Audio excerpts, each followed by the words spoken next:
uh, Oh, Got no, it. No, I got wait a that. wait a minute.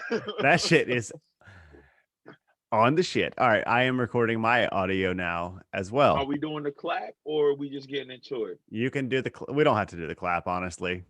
All right, well, we ain't gonna do the clap thing. You know what I'm talking about? Shoot. Fuck the clap. Yes, exactly. Hashtag fuck the clap. Hashtag Hashtag. fuck cancer. Hashtag. The clap and cancer aren't the same thing. Cancer to your sex life. What? Yeah, you get it. You get it. You know what I'm saying? All right, man. So ooh yeah. Ooh yeah. All right. And that's just Uh going on the video. stop. All right. Three, two, one. What the business is, everybody? I'm Darius. With me, as always, is Phil, and this is Dad's Take Podcast. Yo, what's going on, everybody? As Darius said, I'm Phil. This is the Dad's Take podcast where we want to help make dads feel like they're seen, like they're heard, and like they're understood. And in today's episode, we're going to be talking about redefining your self worth as a dad. So, what does that mean? Happy. What does that look like? We're going to jump into that here in a minute. But, Darius, before we do, let's chop it up for a minute, man. How you been? What's good with you and your family? What you been up to? Man, we good. Well, we good now. I was about to strangle somebody earlier. These mofos getting on my last nerves today. The only person who was acting right is Lisa. Everybody else can go in the trash. Start all Honestly, over. though, if there's one that you could pick to be like acting right, the wife is the correct one. The other one's kind of I love you, baby. yeah, exactly. I mean, like Nah, man, your for kids act real. crazy, at least you and the wife can unite against them. If your wife's having a day, you just kind of Listen, it's three boys. It's three boys. We all boys, except for like, and you but she all too lose young to together. contribute. Yeah. Nah, F that, man. We can wear her down. I started. Kai come next. Z and rinse and repeat. She can't beat us all day. What's up? I don't Come know, come with it. man. I mean, like maybe, but my past history indicates that she can outlast me. My grandma has this saying. Yikes. She always says, I don't remember the saying. She says, old age and treachery will always win out against youth and something. Uh, Treachery. yeah, old Grandma age. was a gangster. She's a gangster. Old age and treachery always win out. But that's kind of, I think, how my wife goes about it. She's like, listen, you can be as excited about arguing with me as you want to all day, but at the end of the day, I'm mad. And I'm like, okay, Yo, you know what? You're but right. I'll take the kids out right now. yo, man, like I just feel like it's a little bit different for you because you got two girls. Well, you got three girls technically. So yeah, Yeah, Lisa, it's it's way too much testosterone. She can't fight us all, yo. maybe. Yo, But speaking of two girls, three girls found out not having another baby. like right now, you ain't having another baby. Yeah. Like so, like one more month has passed, Hey yo, what definitively happened not to having a baby. what happened to the one shot kill? Like I remember we was Hey man, competing. Like hey, ah, I'm getting old, dog. I'm getting old. Little efficiency. little Boy, you better about to hit the expiration date on the old barbecue sauce, bruh. man, you better revamp the recipe. Revamp the recipe, put the recipe in a freaking safety deposit box and save that for the next generation, bruh. I'm done with that. Yeah, man, my batter is a little expired. Yeah. Yeah, man. Then Nah, man, but again, these kids was we getting got a buddy, we got a mutual friend who's having a kid now, and he's like 40. who that? Hurst Yo, Hirsch, you might have a baby? having Man, another one. His youngest is like 10 or 12, bruh. yo, stay out the kitchen. Why you still in the kitchen? Why you sit down somewhere? I'm saying, right? Yo, So Hirsch, that's anyway, we was actually just talking about you, Hirsch. He's a funny if you're cat, man. But yo, listening, congratulations, buddy. you better be listening, mofo. Eh, But yeah, man, these kids was about to get kicked out, thrown in the trash, start all over. Man, everybody was about to get thrown in the trash. Kai being a little hellion, Z being too damn loud, and I don't want to hear it. Don't say it. Don't say it. He was too loud. Don't say nothing. And Layla, man, she just caught the crossfire, man, just being a little baby. And them gaba, I want to follow my brothers. Demogam, juice. Juice. Nah, such a little cute butt down somewhere, man. Everybody was about to get thrown away. Me and Lisa was trying to watch a movie with our friend Hope, and they was just not trying to have it. And I was not with it. I was not with it today. I woke up with a stank booty. I'm not with y'all today, yo. That's fair. So is Hope out there? Nah, we was doing a little what's it called? Block party, Netflix house party? Yeah, teleparty. Yeah. Is it dope? I haven't used it yet. I heard about it, but I haven't tried it out. It was straight until, like I said, the kids, we had to keep pausing the movie, and like it was watching like a kind of dramatic movie. So you pause it, like I'm getting wrapped up in the movie. About to cry. Yo, stop doing that. Sit down. Be quiet. All right, press play. Yeah, I mean, so these man, kids, man. Yo, can you hear him outside? He's like, "Daddy said, be quiet." No, I can't hear him, man. That's funny. I mean, So, meanwhile, what I'm about downstairs. What's going on over there? Man, nothing. I was about to say though, I'm downstairs right now. I know my wife's sitting upstairs in the bedroom, like, shut the hell up. Because I'm sitting downstairs in the basement. Say something to my face, Eileen. She'll say it when I get upstairs. Anyway. Hi, Eileen. Yeah. So things are good here, man. As we talked about in the last couple episodes, I've been working on closing a house. We got that done, got the papers all signed. House is ours, got the keys. So that's dope. Had some things happen in my personal life this week that are setting me back a little bit in terms of like kind of how quick we're going to be able to move in. So we're going to be taking a trip out to the East Coast here soon, visiting the family. But all in all, man, things are good out here. You know, the girls are, since we just got this house, we transitioned school districts. So they're trying to move into this new school, but we haven't moved yet. But everybody's virtual anyway. But the new school district has like 2 days a week in school. And so we're trying to balance, like, do we commute up to this new school district to put them in the school, or do we keep them where they are? Anyway, it's this whole song and dance with the schools being shut down sort of now. So why are y'all making us go to school at all? Like 2 days a week? What are they getting? Honestly, social interaction. Like, okay, first of all, man, it's a pandemic. Have you social interaction, yo? Sure. Sure, that's fair. Have you've met my youngest daughter? Or sorry, not my youngest daughter. My youngest daughter doesn't have any social problems. She's very personable and funny, nice. The older one, when she was a kid, she would just stare at people that she wanted to be friends with, like never say nothing. Working on her telepathy, just stare at them. And then cry when they didn't want to play with her. Like, well, baby, you didn't say anything to them. You just stared at them from across the playground. So anyway, she's going on a year without human interaction with a kid her age. I'm worried she's going to revert back to 3-year-old Nina and just be staring at kids in the school like, hey, yo, you holding her back, man. She trying to work on this telepathy, and you like, nah, use your voice. I'm using my inner voice, Dad. It's good with you. That's fair. That's fair. You know what? You're right. I should do better. That's what I'm here for, baby. Dad's take. Yeah. So, but yeah, man, we're all good. We got a good life, man. We're hashtag blessed or whatever you want to call it. You know what I'm saying? Hey. Doing pretty well out here. So, yeah, man, let's, you ready to jump into it? Talk about, oh man, I am ready. Redefining your self-worth once you become a dad. So real quick off let's stop you right there. It's my turn. Okay, hold on. I was going to say, you can ask me the more serious version. I was going to say, so when we were younger, what are some things that you sort of like found your self-worth in? Oh man. So for I think they're me. going to be similar answers for both of us, which is why I didn't think it mattered. More than likely. So for me, my self-worth came from being dominant. So amongst my peers, amongst cats who was older than me, it didn't matter what it was.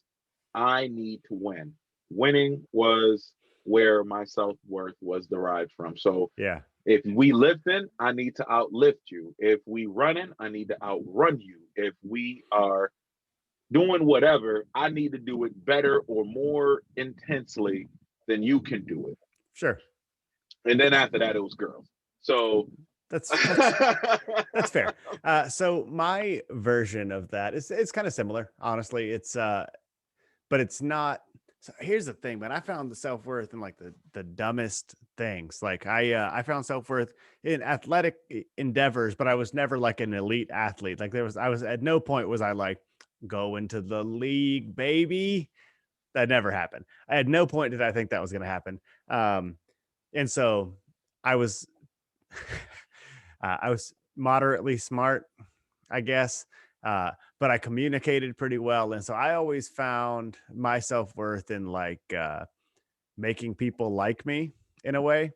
So like, I guess, and that's not really self worth, but it's like I thought the ability to have people like perceive me as to make people perceive me a certain way define my self-worth. So like I would do good in school so that people thought that I was good at school and I didn't have to work hard to do that. So then I was like, oh, I'm like gaming the system. I'm kind of like that type of thing.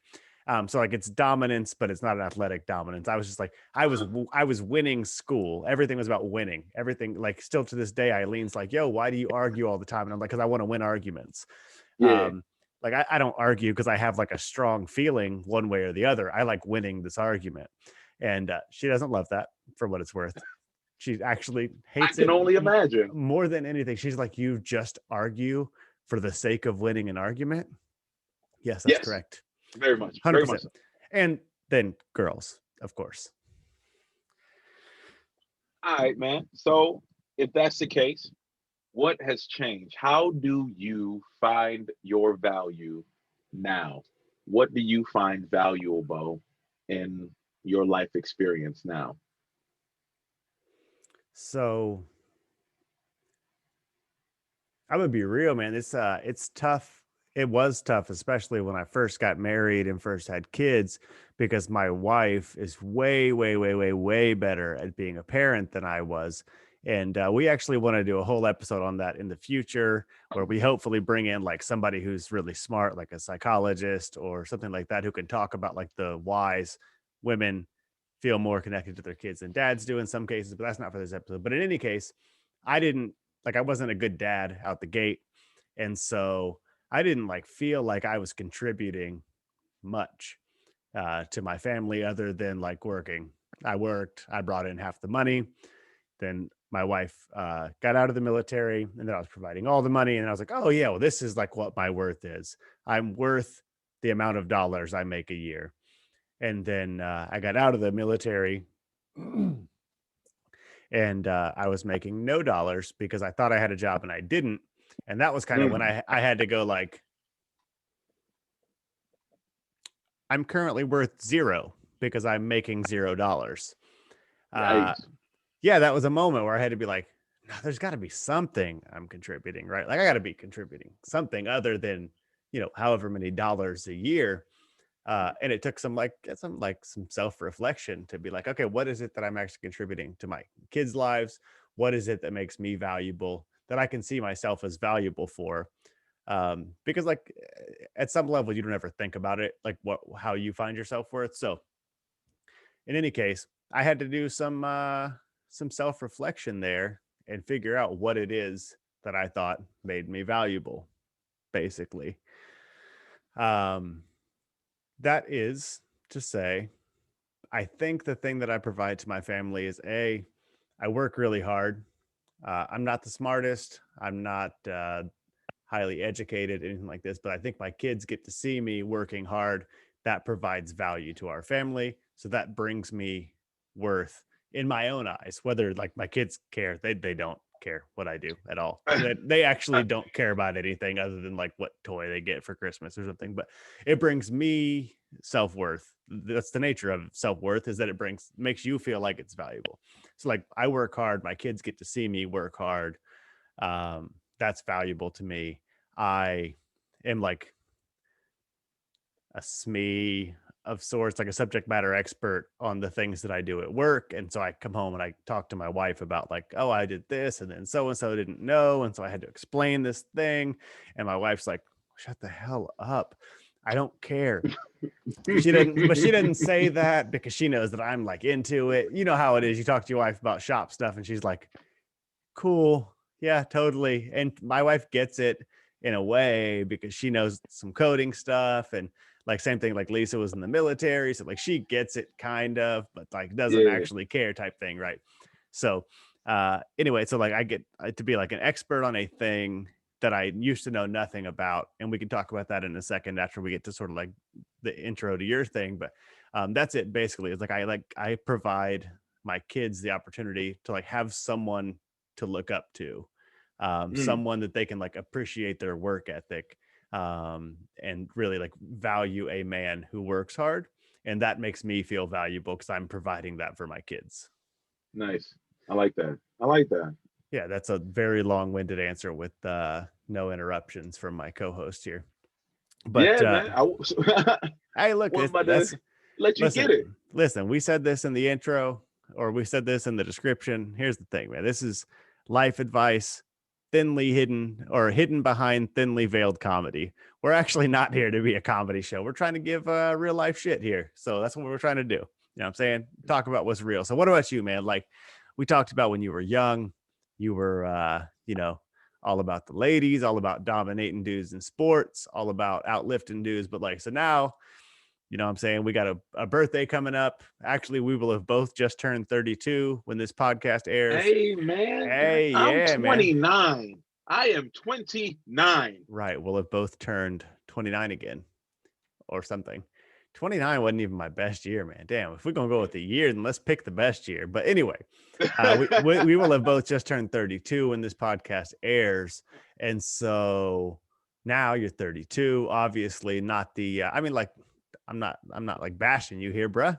I'm not saying you like looking like a scrub or anything, but like we're not the elite, athletic specimens that we perhaps were at 22, 24, younger years. So like now, maybe there's like a dude on the football field who might get one over on you here and there. I haven't seen that personally, other than me, of course. But other than me, just like dropping dimes over your outstretched arm as the basically the younger version of Peyton Manning. No athleticism, can't really throw, somehow successful. So anyway, what is it that you feel like provides you self-worth? What makes you feel worthy or worth love, as it were, as a dad? Yeah, same stuff as when I was young. There it is. Boom. Nah, so for me, I now find my worth in mentorship, to be completely honest with you. I know that for a lot of people who knew me back in the day, that probably sounds weird, but I really enjoy helping people. Even back in high school, I wanted to be the one who brought joy to people's lives. You know what I'm saying? Yeah. If you're having a bad day, if you look like you're having a bad day, I want to make sure that you stop that, cut that out. Sure. Gotta laugh, gotta smile when I'm around. Have to. Yeah. But back then, I wasn't really focused on that as like, something that brought me joy or happiness. I understood that I liked when people were happy when I was around, but I didn't know like how to what extent that provided me with fulfillment. It wasn't until, like you said, I got married, so girls stopped being a pursuit. I have one, and then you get older, and the military doesn't provide and a good one, by the way, Lisa. You're the best. I like that. Let me get them brownie points. I like that. But so you get older and the military takes up my time, the family Yeah. takes up my time. I don't have the opportunities to devote myself to physical activities. You know, Yeah. I Yeah. Yeah. still did what I wanted to do, like boxing, like football, flag football at least. Yeah. So I still have Almost opportunities to exactly get the out there. same. I still have opportunities to get out there and do what I need to do, but that wasn't enough, I guess. Yeah. Yeah. I Yeah. wasn't able to do it to the extent that I wanted to for that same fulfillment, for that same like reward that I used to get when I was younger. So Yeah. it wasn't until, let me see, man. We were in tech school. We went out to this bar, and this young man was trying to talk to one of my classmates, and she wasn't feeling him. And I had to step in because he was starting to get belligerent. So, like, Sure. yo, I started talking to him or whatever have you. And he just started, venting about his life and all this other stuff and how Yeah. he was from Compton and he used to gang bang and all this other stuff and he done made it out of that, but he's still trying to go back and do that all. And I'm like, yo, like, bro, you made it out. Yeah. Why are you trying to go back? Like that's stupid. You know how many of your friends, how many of your boys back then would kill to get the hell out of that situation and you Yeah. trying to go Yeah. back into it? You stupid. Yeah. But we connected, we vibed, it was all good. Um, and that felt like real. Yeah. Yeah. That Yeah. was something that was mad rewarding to me, yo. And throughout my career, I've had opportunities to do that some more. Like cats were thinking about committing suicide, and I was the person who they came to and confided in to be like, "Yo, I'm not feeling good to the point where I don't want to feel like this ever again anymore. Yeah. I'm about to do it." So I would talk them off the proverbial ledge, and that was real. Yeah, man. That's So sorry, I'm jump in here. That's some real shit, dude. Like honestly, that's serious, man. That's like I mean, that's not just like I get that that's like mentorship is a thing that you feel like provides you worth in life, but like interject here, like how like off sort of off topic, but like how do you feel like in situations like that, like as like you got kids, you got like people that you're responsible for, like how do you like sort of like feel when someone talks to you about what's going on in their life, like is that sort of natural to who you are to just be like, yo, okay, cool, this, let's talk through this, I want to help you, or is that like something you've learned as this has sort of become a passion of yours? it a little bit of both, honestly, man. Like when the first time it ever happened, I was at tech school. Um, I was in charge of my building, in charge of the people of my building. Sure. And I got a call, and it was like, "Yo, this girl, she's thinking about committing suicide." So I'll go up there, and I just try to relate to her, try to get her to open up to me. And I mean, from what I've heard, is like I'm an easy person to talk to. So we just talking, and then the training that we get is to be comfortable asking the question, like, "Yo, are you Yeah, yeah, yeah. thinking about killing yourself?" So, and I asked her that. She said, "Yeah." And she just really was having a bad time, man. Yeah. And we got to talking, and I got the MTLs, or the basically our first line supervisors. I Yeah, called yeah, them, yeah. they came and they took over the situation. However, that was like my introduction to things that I would be dealing with, not on a normal basis, but on a more frequent basis than Then you you should would ever think. have to. Yeah. You know what I mean? So it's a little bit of training, but then it's a little bit of just natural me. Yeah. And I think the reason why people feel comfortable with coming and talking to me is because I try to keep it as real as I can with them at all times. Um, so the next time it happened, Cat was having a rough go of it with his wife, and he called me to the house. He's like, I guess they had just gotten into an argument, and they were still kind of in the midst of an argument when I got there. Yeah. So I took him away from the situation. We get to riding and chopping it up. He's like, "Yo, man, I'm done. Like this is stupid. I'm done with all of this." And like he Yeah. had the means to do it. Right. Like he has. It was in Florida, so he has a gun. He can at any point. So I'm thinking, and the first thing I'm thinking, like, this is about to be a murder suicide. So I'm like talking to him. And honestly, at that time, I didn't have the training because technically I probably should have reported that to somebody and, hey, keep an eye on this cat because he's not well. But Yeah, yeah, I yeah. kind of took it upon myself to be like, yo, I'm gonna take care of this dude. And I did to the extent that I could. Right. But we drove around for like an hour just chopping it up, and I try to get him to think about the things that provide value to him.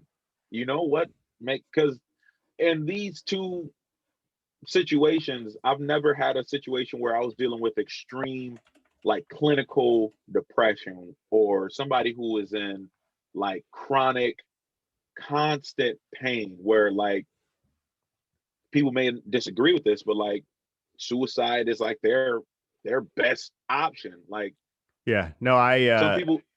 sorry, I have a family member who had like a brain condition that she had surgery for, and this condition is called like the suicide syndrome or something, because basically it gets you in a position like you're in so much pain constantly that and there's no cure for it. There's like a what the hell is it called? Like a what is it called when it's not like clinically proven yet? There's like a Homeopathic. no, there's like it's like a surgery you can do, but it's not like definitive.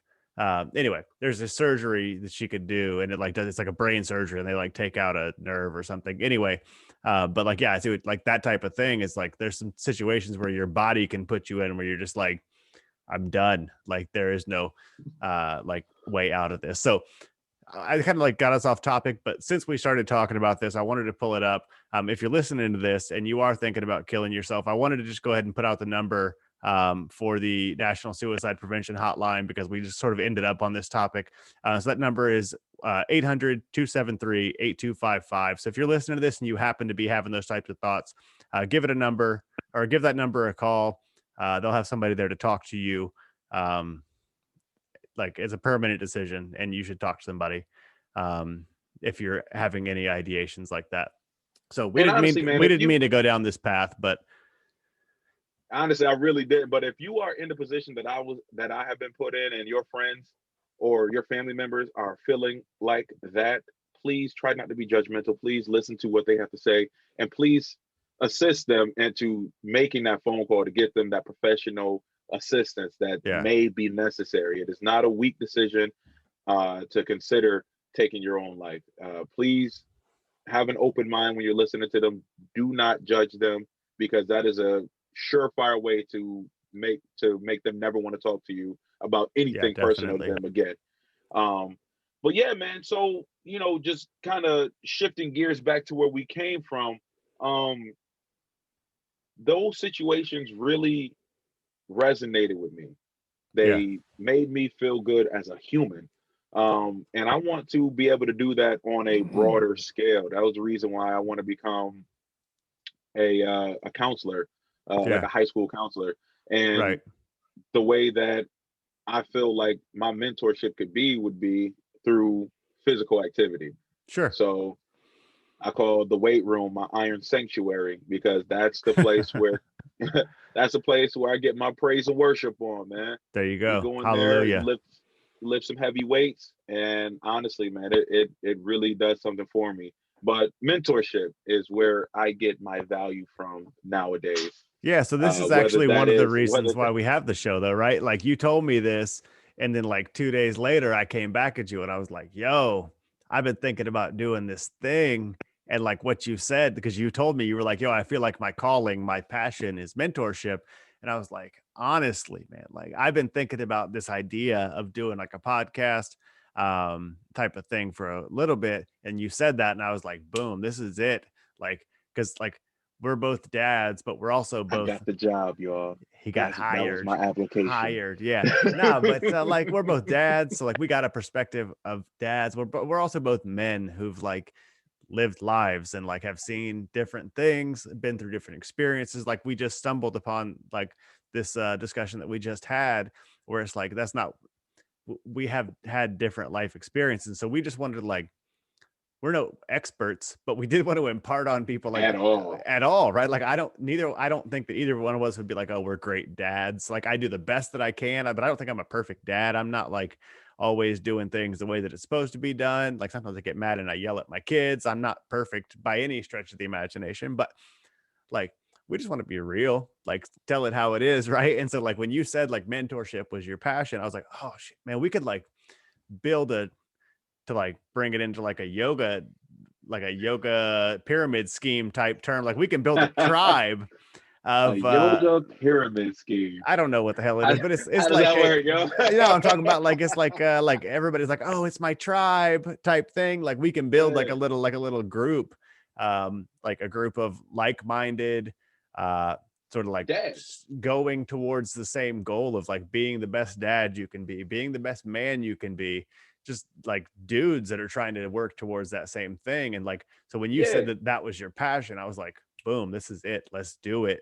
Because like my but goal too is to like reach people and help people make their lives better.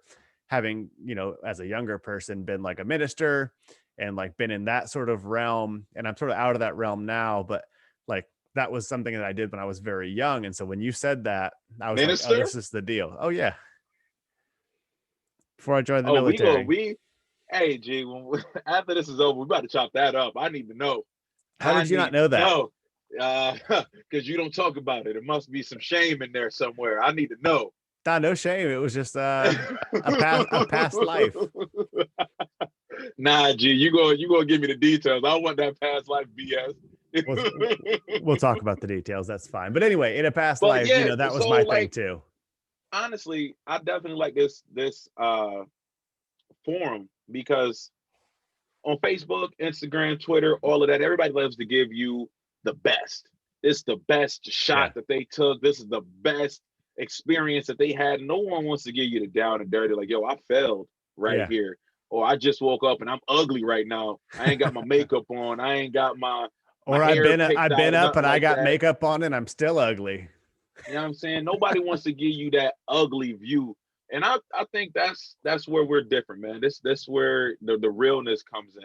I Yep, don't want you to think definitely. like I'm fake. I'm the perfect dad, the prototypical dad. This is what you should ascribe or Yeah. what you should aspire to be. Like, nah, I'll make mistakes, but shit, I'm learning just like everybody else, man. Hell yeah, So man. you know what I mean? You made a mistake, I made a mistake too, and it probably was the same one. And this is what I did to get over. What did you do? That type of deal. Yeah, But man. So I yeah, think what that's we're getting at for this, like finding your self worth as a dad, is that it's like there's always something that you can find self worth in, even if you aren't doing like the things you used to find worth in. Like, you may not be like a perfect dad, like neither one of us are. You may not have like the most awesome job that you're super proud of. Maybe you're like, you've fallen on a bad situation, a hard time, and you're trying to like redefine who you are. And your identity used to be your work and the money you made, like I right. described before.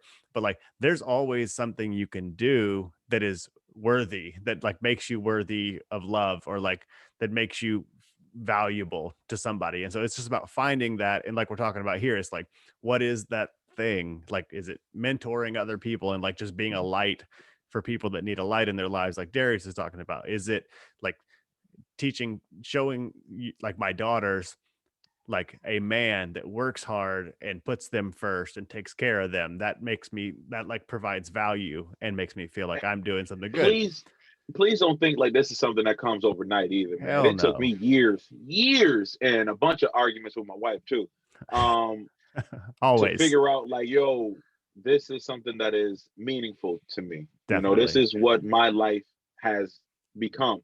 Not necessarily negative or positive. It was just the ebb and flow of life. Yeah, I'm done definitely. with chasing girls. I'm done with trying to be the strongest dude. Now I'm trying to help other cats be the strongest dude. I'm trying to help Yeah. other cats see being the strongest dude ain't the only thing that could give you value. Yeah, 100%. It's definitely a journey, Yeah. to sound as cliche as I can. No, I mean, you're definitely right. Uh, and we're all getting there. So let's all get there together, man. Honestly, like this is why we sort of created this show, is so that we could develop a group of dudes who are trying to get there together. So that's what we're trying to do. And if you haven't already jumped on the Facebook page, please do that.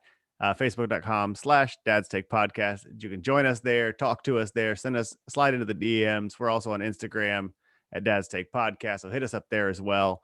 But before we get out of here for the day, Darius, there's a hold segment. on. I want everybody to just pay attention to my boy. He's dropping game on y'all. You know what I'm saying? Throw it at you real quick.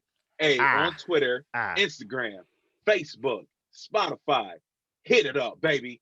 Yeah. Definitely. Oh, don't worry. I'm going to get back at it again before we close the episode. But before we close the episode, I did want to fulfill a promise we made in the first episode, which is every week we're going to try and talk about the wildest shit our kids have done since the last episode. And in today's edition of Why Would You Do That? I'm going to let Darius lead it off. Go ahead, brother. What you got? Man, these kids are always doing something. Honestly, man, it's really hard for me to remember. I have to like take note. Oh, you about to make the podcast this week, yo. So last week was Zaire's birthday. That's my middle child, my youngest son. And the week before that was his brother's birthday. So we like to do something for like both of them because Kai. Right now his we're name not is Kai. Excuse me. Hey, Anyways. listen, we got an oldest kids. It's the same. He's gonna somehow listen to this and be like, "Dad didn't say my name." You right. Kai's my oldest son. His birthday was a week before my youngest son's birthday. So we went out to a cabin kind of to celebrate both of their birthdays. And I'm gonna just give you the whole scenario because there's a couple of like, why would you do that situations in here.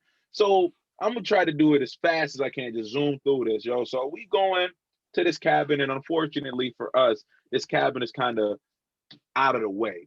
It's up this winding road, and we're going there like at nighttime, and it's really hard to see because, like a lot of these cabins, there ain't no lights up there. You just got to know where you at. And in Japan, it is very narrow roads, like, and especially to an American, everything is small. Yeah. Go ahead, throw like some thug life goggles on me. So we going around this winding road, it's narrow, it's all this joint. Kai is kind of getting nervous, like, Dad, where are we? Where are we going to get there? And all this stuff. And I'm trying to navigate, but the directions end because they can't get you directly to the joint. So we passed by it, but we didn't know at this point yet. So we going down this road. I'm like, oh, we already passed it because the dot is like in the middle of the woods, if you will. Yeah. If you look at like the Google map. So I'm like, yo, we got to turn around, but there's no place to turn around at. I'm like, yeah. So he said it was at the crossroad right there. So we got to go back to that crossroad. Oh, and Lisa's like, oh, I wonder if it was that gate that I saw when we turned. You saw a gate? This is the only house out here. Why wouldn't you say that you saw a gate? So how long are we talking about? It's been like 5 minutes, 10 minutes? Bruh, it's like 10 minutes and we're all the way down the road trying to find a way to turn back around to get to the gate. Like, yo, I'm like, yeah, he said it was up there. Like, oh, I wonder if it was that gate that we passed. Yes, it was that gate, woman. But I mean, I didn't even see the gate, but I know that it's that gate because it's the only thing that's out here. So we go turn back around. And I mean, it was an ordeal getting the car turned around. So we turn back around, get back up here, open up the gate, get into the joint. It's all good, man. We get into the house and there's like a step between like where the door area is, where you can take your shoes off, because in Japan, you take your shoes off before you enter the house. You know what I mean? And we go into the house, but the cabin was dope. It was a good experience. However, my daughter, she is wandering around, it's a new area. But what can I get into to get in trouble? Lisa and Kai go outside because there's a telescope out there, and they go and looking at the moon and whatnot. We got some good pictures if you're a friend of me on Facebook. Very cool. Put them on the Facebook page, bro. I might. I throw them up there for y'all. So they go outside. I get Z bundled up because it's cold. Send him outside. Cold, Layla, like what? 65 degrees. Cold like 45 degrees. It was cold for Japan. Frigid. Yeah. It was cold, yo. So I get Z bundled up, go out there. You go look at the telescope too. Me and Layla just chilling. She's like, nah, I want to go with my brothers. So she goes over to the door. I'm like, Layla, wait, hold on. It's a step. She turns around, looks at me, and jumps backwards off of the step. I'm what? Why? Why Yo, would you this do gonna be that? a second Kevin Hart reference in the same episode, but she's like, "Bitch ass daddy," jumps off. Like, yo, like turns around and just so she falls, she gets, scared, and then she gets up, she like, I'm not gonna get you. You did that. I told you. Stay right there. So then she gets up, she comes back to me. You lucky you cute. But like, why are you like this? Like, why would you do that? And yo, she does that all the time. We got a little recliner for the kids. She will get up on the recliner, stand up on the arm of the recliner, and jump. Or just stand there and try to do the little baby bounce, when they put the arm up, baby booty drop. Got the baby booty drop on you. You are going to bust your head open. I'm gonna let it happen. You won't though. That. Don't call me out. So on that, on a very similar note, we just moved into this house, right? Or we just purchased this house, as I mentioned at the beginning of the episode. And so we're over there doing this like final walkthrough with the contractor. And my kids are like, "Oh, empty house. This is dope. We're playing hide and go seek. Yeah. Playing hide and go seek. Cool. It's great. Got a lot of closets. Got like the little space underneath the stairs. You know what I'm talking about? Like that you would have played in when you were kids. Yeah, we got all that. Like, cool. You guys go play hide and seek. We're gonna wait for this dude to show up, get us closed out of the house. Cool. Dude shows up. They're playing hide and seek. It's great. I can hear him thumping up the stairs. No big deal. It's fine. They're kids. It's what they do. So at some point, Ellie, my youngest one's counting. She's like, 1 through 30. Boom, do the thing. We're all me and mom walking around doing this final inspection, right? We don't know where Nina is. Nina's hiding. So like 30 minutes pass. We finish this inspection. Walk in and Ellie's crying. She's mad because she can't find Nina. She knows she lost this game of hide and seek because she can't find her. She doesn't like to lose, honestly. So we're like, keep looking, right? Because like, what the hell are we going to do? I don't know where she is. I didn't see her. I'm not going to go like searching closets for her. So like when we go to leave, we'll just holler that we're leaving and Nina will come out. So that's not how it went. Ellie's crying because she can't find her. We're in the kitchen and we're talking about like whatever things we found on this final walkthrough. And the contractor dude's standing there in front of the island, and Nina jumps out from under the island. She was in the cabinet, jumps out and goes, boo!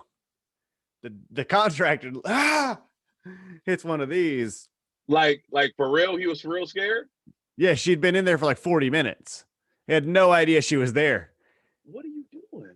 Yeah, why would you do that? Why would you sit under the cabinet for 40 minutes while your sister's crying about not being able to find you?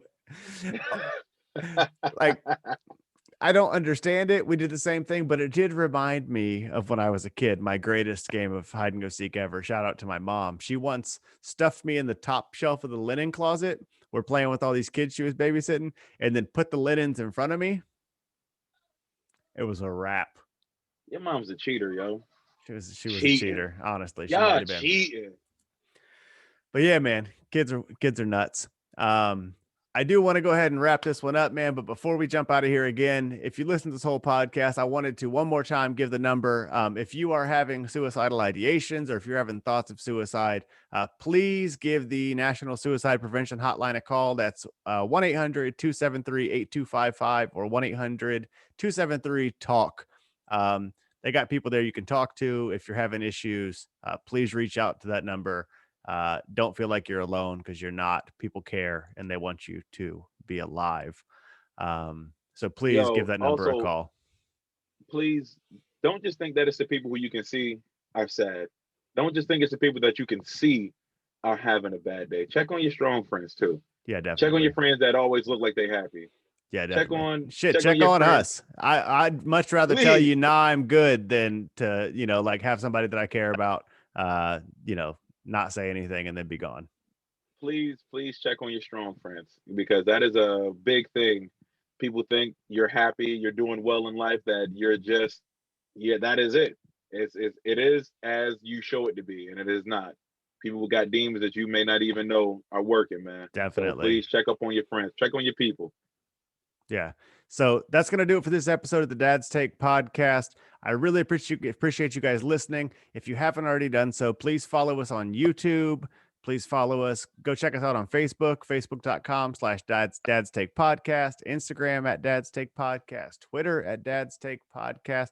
All of the links are going to be in the show notes down below. So if you're listening to this, check it out there. Please be sure to follow us on whatever podcast platform you happen to use, and Spotify, Apple, all that. all of them. We're on pretty much everything that you could want to listen on. So please check us out there.